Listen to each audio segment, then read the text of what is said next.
The White Mountain National Forest stretches roughly 87 miles across north-central New Hampshire and into western Maine, covering nearly a quarter of New Hampshire's entire land area. Each year, nearly 6 million people are drawn to the White Mountains, most of them hypnotized by the expansive views, relentless hiking trails, and endless opportunities for world-class outdoor recreation. But one of the most important and meaningful landmarks in the White Mountain National Forest isn't a mountain or a forest at all. It's a 130-year-old farmhouse, just off the Appalachian Trail, where comfort and camaraderie meet in the shadow of the most iconic mountain range on the East Coast. For the past decade, the Notch Hostel has offered its own distinct brand of hospitality to those exploring the White Mountains region. What most people don't realize is that the property on which the Notch Hostel is built holds an entire legacy of its own. Long before weary hikers were checking themselves in at the front desk, the property lived many lives, each with its own cast of characters, each leaving behind stories that still linger in the old beams and stone walls. Over the years, many people have come to know the Notch Hostel simply as Basecamp. This is the story of what came before.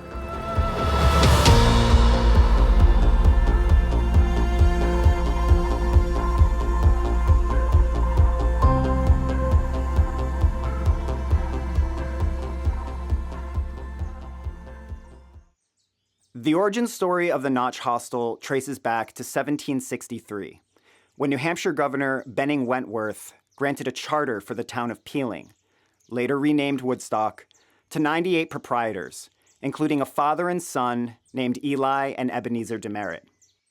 Over the next 140 years, the Demerit family would purchase and sell off large pieces of land in the western White Mountains region. In 1891, a farmhouse with an attached barn was built on one of these tracts of land at 324 Lost River Road in North Woodstock. In 1908, Ebenezer's grandson, Alaric, sold his remaining properties in Woodstock, including the one where the Notch Hostel now stands. Between 1908 and 1961, ownership of the property was exchanged between a number of people, including Gilbert Gordon, for whom Gordon Pond is named after, and Walter Hare, who developed a prominent farm on the land. It wasn't until the summer of 1980, however, that a young couple from southern New Hampshire would meet, fall in love, and purchase the Hare farm, which by then was in rough shape. They began major renovations, unknowingly starting the foundation for a hostel that was still 30 years away from opening its doors. He was already living in an apartment. He had been divorced for several years. Yeah. Living alone in this apartment. Yeah. And I had found myself suddenly divorced, without a home, without a job, with a new baby. So I rented an apartment in this apartment building in Derry. I was cooking on the back porch there, and smoke drifted over her way, and she said, "Would you blow that smoke some other way?" Ended up eating my steak and putting away dishes, and there was a knock on the door. And Wendy came and, "Would you like to have coffee with me?" "Sure." What began as a quiet cup of coffee after dinner blossomed into a meaningful partnership, and before long, Mike and Wendy Lannon were married. By 1984, however, the Lannons found themselves at a turning point. Restless with the familiar rhythm of life in southern New Hampshire, they began to dream of something bigger, a fresh start and new careers in the heart of the White Mountains. It was the thing about him really being unhappy with work. He really was unhappy with work. He was finding it hard to find some joy, you know? I'm like, it's not worth it. You only get one life. He was like, you mean I could quit my job? Just quit my job and try to start a business? And I'm like, yeah, the worst thing that's going to happen is you'll fail. Yeah. No. That's kind of how it all happened. And you were both willing to take that leap. Yeah.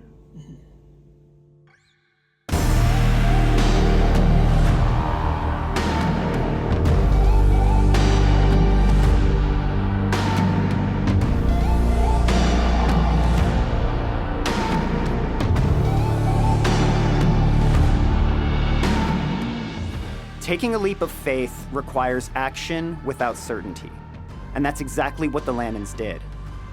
Shortly after arriving in North Woodstock, they both found work. Wendy as a physical therapist, and Mike as the founder of his own carpet upholstery business. Still, the move from southern to northern New Hampshire was a massive change, and the 100-year-old, 4,000 square foot farmhouse they purchased would need a lot of attention over the course of their 30-year tenure. And he kind of called it a hostel when we bought it, and all it was a very cold place with just bed after bed after bed after bed.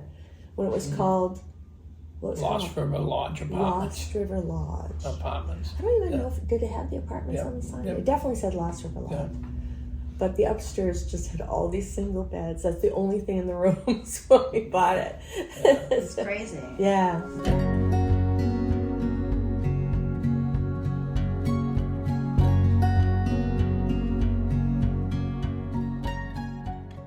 But it was hard to live with that slate roof. Yeah. Back in the day when this was a barn and when the third floor was an attic, the attic would have been kept cold. But now it was living space. So there's all this heat right underneath that roof to melt all the snow. And it's just this battle of melting snow and ice building up. And we'd be up on the roof. We'd be up on the roof trying to chop ice off the edges of that. Yeah. I used to put a ladder on the porch roof so that I could climb and get the ice on the next roof. Michael would yell at me.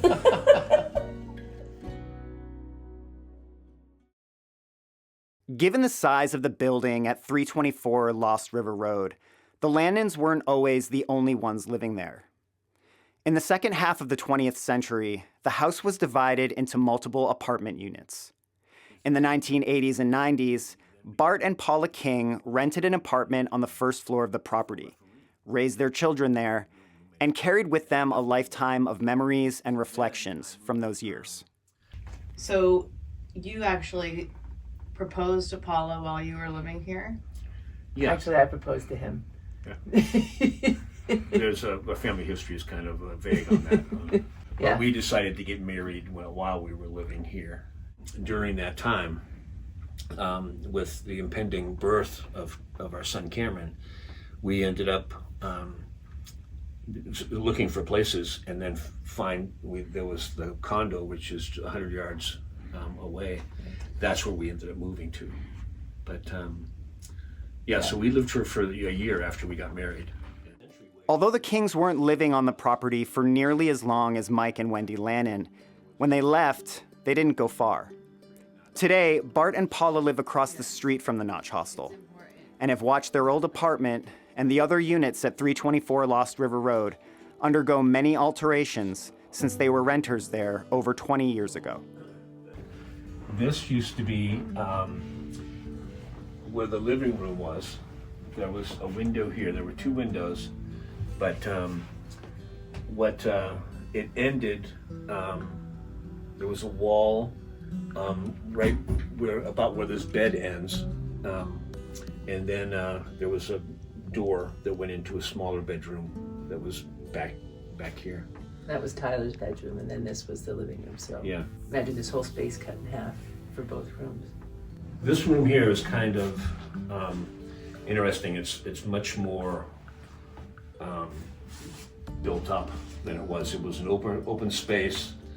This wall may or may not have been there, but straight across there's a door behind where the door to the office right now. There was a wall there, and that's where my bedroom started. So the bedroom was all here, and right inside here, this wall here was not there.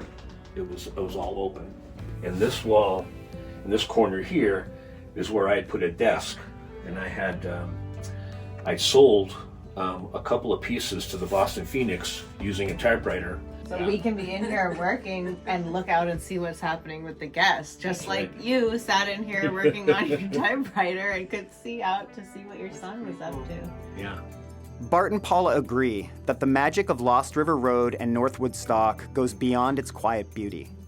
The two found a strong sense of community in the mountains, one that helped them feel grounded, supported, and deeply connected to the place that they still, to this day, call home. By 2014, nearly 30 years had passed since Mike and Wendy Lannon moved into their house on Lost River Road. 30 years of hiking and camping, of sanding and scraping, of raising kids and curating memories in a place most people will only vacation. But down in southern New Hampshire, the Lannons' parents were getting older, and the thought of selling their house in North Woodstock weighed on them heavily. I know I had mixed emotions about it. We even asked my parents if they would come live here because we had room, but they wouldn't. They wouldn't. Yeah. They were on the river. They wanted to be in their house, and I totally get that. You know, it would be really difficult when you're 89 and 90 to uproot your life that's been where you've lived for years and generations even. Yeah. Just the time in our life when we needed to put what we wanted aside. As the Lannons prepared to uproot their lives once again, 130 miles away in Waltham, Massachusetts, an ambitious couple in their mid-20s was contemplating doing the same thing. No idea that their final destination would be the White Mountains of New Hampshire. I see that girl in the field, working all day in the sun.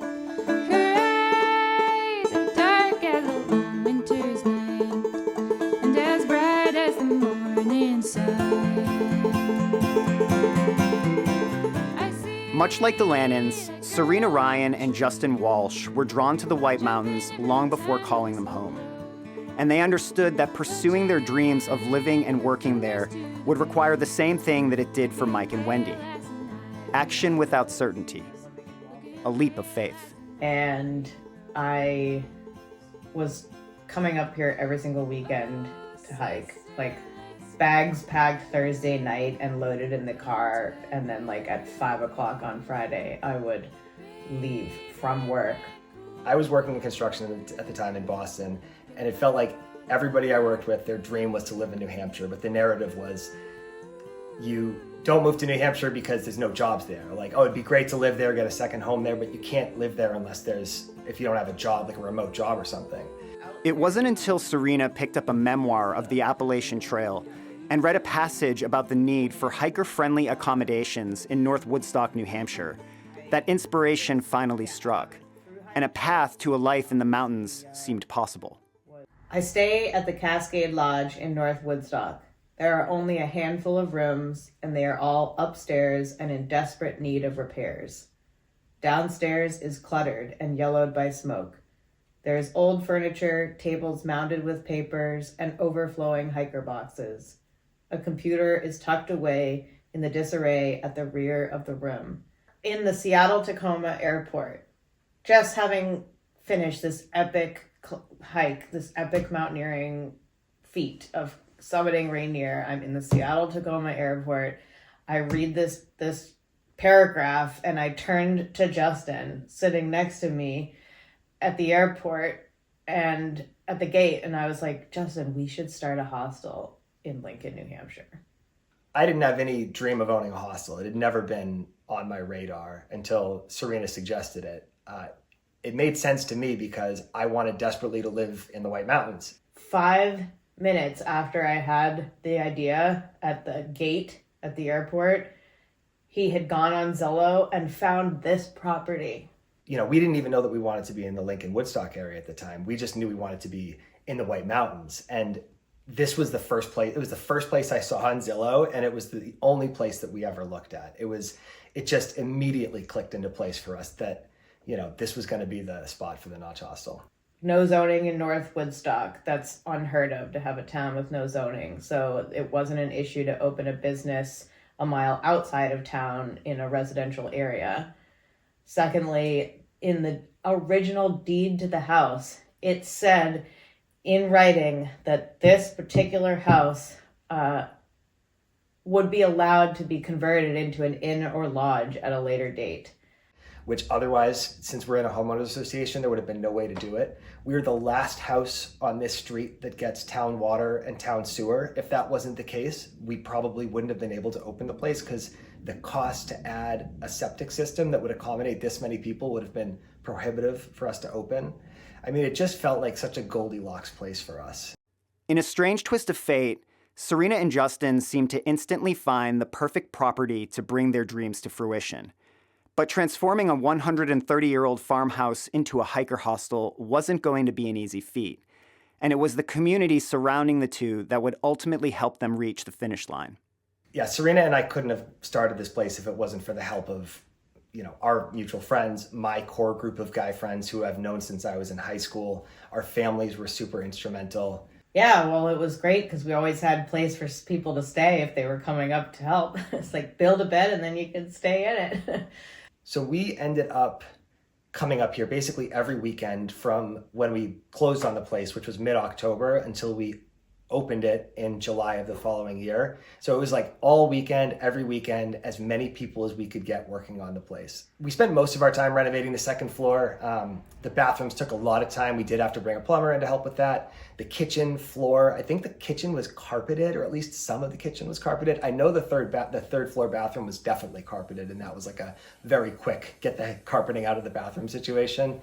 We had to literally shovel the carpet out the windows, and just a lot of the stuff that was in there literally went out the windows and into the back of my pickup truck. The artistic contributions, I'm not much of an artist, so it was really helpful that I have friends and family that are artists. Like my mom painted all of the signs that you see outside of every room in the Celtic lettering style that matches the logo, which was also created by a friend of mine who I met when I was in Cabot Cabin, finishing my 48 and staying the night up at Cabot Cabin. And the living room felt very closed off from the kitchen. I had this idea that we could put this portal kind of in the wall with a little countertop area, and I drew it out on either a napkin or a piece of paper or something like that and showed it to Serena, got the go-ahead, and then I'm pretty sure I immediately picked up a hammer, swung it in the wall, put a big hole in the gypsum, and just was like, well, now we're committed. The mosaic table in between the dining room and the kitchen that has all sorts of different colored mosaics.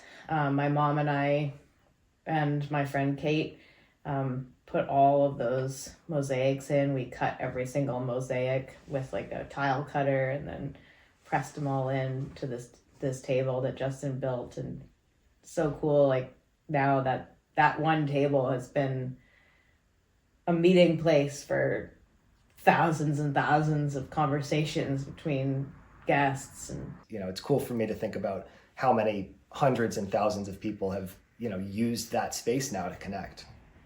Between October 2014 and July 2015, Serena and Justin closed on the property in North Woodstock, broke the lease on their apartment in Massachusetts, transformed a single-family home into a hostel, got married, and officially opened their doors to the public. It was a field of dreams kind of story, one that hinged on the belief that if you build it, they will come. And they absolutely did. We were full our first night. Really? We actually had people kind of calling us like, even before we opened, hey, I know you're not quite open yet, but like I'm in North Woodstock and there's no other hostels listed in the guidebook except yours. Can we stay? And I remember, I think I even let a couple people come in like a couple days before we were officially open. And there was a lot of excitement online about it.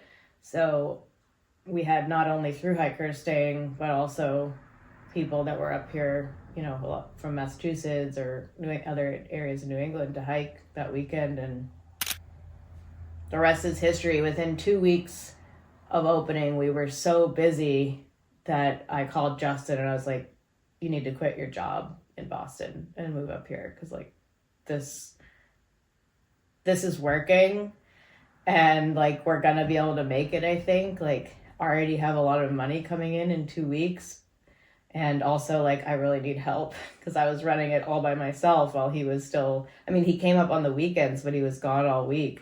we didn't have a reservation system or anything, so we'd have a whiteboard where we'd write down your name and like what room you were going into, and we only had Justin's truck to shuttle the hikers in when they came in, the AT hikers, and so we had, I mean, we don't do this anymore, but we just piled people in the bed of the truck. It's like hikers like hanging off the tailgate, you know, just like we had no idea we were going to be that busy that quickly. I created the space, but then there have been so many other people who've come in and made it what it is today. It truly has been a group effort. I can't say enough about each and every staff member who's been here over the years and the contributions that they've made.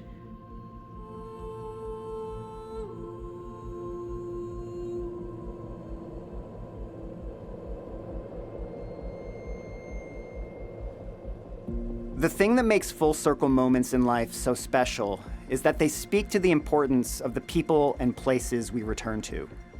In 2024, nearly 10 years after Mike and Wendy Lannon sold their home on Lost River Road, they found themselves back in North Woodstock with Serena. And together, the three of them walked their old property, reliving memories and discovering old relics that stood the test of time. This is the only braided rug I ever made in my life. You see how tiny it is? Oh my gosh. I can't believe you made that. I did. We are in the crawl space of the Notch Hostel. Here's our building foundation, original fieldstone, beautifully constructed. And actually, we've never had any mold here because we have plenty of ventilation down here. No, where's the waterbed? Now see, this is a lot like when we looked at the house before we bought it. There's so many beds. However, the colors are much more inviting, yes. And the rug is nice. yeah, that's right, yeah. Before drywall was invented in the mid-20th century, houses were constructed, walls were constructed using a technique called horsehair and lathe. With horsehair reinforced plaster and then these wooden strips. So we're in the cleaning closet here. This is a great example, but this is behind the walls of all over the entire hostel. You know, I didn't come see this place for a long time. When Mike came up with the kids, I'm gonna get cryy. I was afraid it would be so changed that I wouldn't really, you know, because I didn't really want it to be all changed, because we had put a lot of ourselves into it. Yeah. But I love it. It's beautiful. Yeah. And I feel the connection here between the people that are here and the building and the land. It's nice to know that. I grew up surrounded by my friends. I grew up in, you know, my house had always been the party house. So I was like, I had all through high school, I always had people around me, and that was such a key part of my identity, my personality. And I think what really resonated to me about the idea of starting a hostel was I was going to be able to leverage the idea of community and build on it and create something that, you know, outlasted me. And I'm really proud of where the hostel is today. I want it to feel like home for the people that come and stay here. I think the fact that it was a single family home before it became a hostel is part of what makes this place feel so comforting when people come in. The legacy of this house, I mean, I can just look at this room and say, this is the first time I've ever put in sheetrock. I put in the ceiling, I put in the lights. Wow. You know, so many things that I've accomplished over the years, reconstructing the house into something we would like, you know. You know, there's a lot to come back to and see and feel proud, you know. I feel very privileged to have been able to open a hostel at age 26. My biggest goal once I got the hostel running was like, okay, how do I use this place, this wonderful location, this amazing space that I have the privilege of running? How do I use this to like give back and to allow people to use this space for community building, for events and gatherings that I want to support. The goal of the hostel is not to make money. I don't know, I guess it's like almost seeing a child grow, you know. You're part of a child when he's small, and then they go away, they grow, and you're standing back, but you're still saying, I had a part of that, you know, I had a part of that start to change this house into what it is, and you are improving on that. 10 years on, the Notch Hostel has become a cornerstone of the White Mountains community, welcoming thousands of hikers, bikers, climbers, and travelers as they make their way across northern New Hampshire. Consistently ranked among the top hostels on the entire Appalachian Trail, the Notch has earned its reputation not just through comfort, but through connection. And a decade of thriving on Lost River Road is proof of that. But that's another story best saved for another day. So until then, the doors are always open, and we'll see you at Basecamp.